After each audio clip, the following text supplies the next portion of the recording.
দিলীপের সঙ্গে বিজেপি নেত্রী রিঙ্কুর বিয়ে হয় গত 18ই এপ্রিল। রিঙ্কুর আগের পক্ষের একমাত্র সন্তান সৃঞ্জয় ছিলেন পেশায় আইটি কর্মী। বিয়ের 25 দিনের মাথায় ছেলের আচমকা মৃত্যুতে ভেঙে পড়েছেন রিঙ্কু। বিধ্বস্ত দিলীপও। বিজেপি নেতা বলেন, আমি বুঝতে পারছি না কি হলো।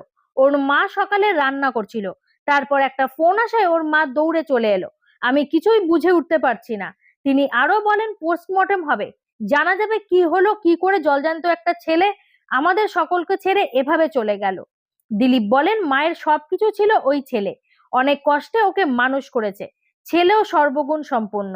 এরপরে বলেন, কখনো ভাবিনি এমন কিছু হতে পারে। দুর্ভাগ্য আমার, পুত্র সুখ হয়নি, পুত্র শোক হলো, কল্পনা করিনি। দিলীপ আরো জানান, বিয়ের অনেক আগে থেকেই রিঙ্কুর পুত্রের সঙ্গে তার আলাপ পরিচয়, খেলা দেখতে গিয়েছেন একসঙ্গে, ভালো সম্পর্কও ছিল তাদের। পুত্রহারা রিঙ্কু জানান, আবাসনের দুই বন্ধুর সঙ্গে থাকতেন ছেলে।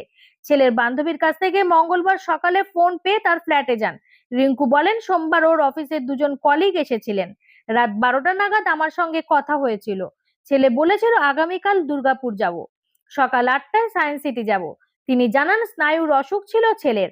1-1.5 বছর আগে একবার সংজ্ঞাহীন হয়ে পড়েছিলেন সৃঞ্জয়, তখন থেকেই ওষুধ খেতে হতো। তবে কয়েকদিন ওষুধ খাচ্ছিলেন না ছেলে।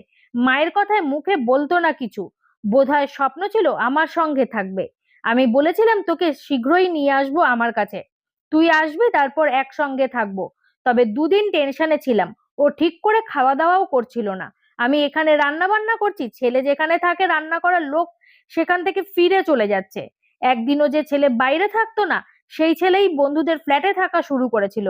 রিঙ্কু জানান, তিনি নিউ টাউনের আবাসনে গিয়ে দেখেন ছেলের দুজন কলিগ সেখানে রয়েছেন, তাদের তিনি চিনতেন। এখন ময়নাতদন্তের রিপোর্টের অপেক্ষায় ঘোষ এবং দাশগুপ্ত পরিবার। ব্যুরো রিপোর্ট, আমার বাংলা নিউজ।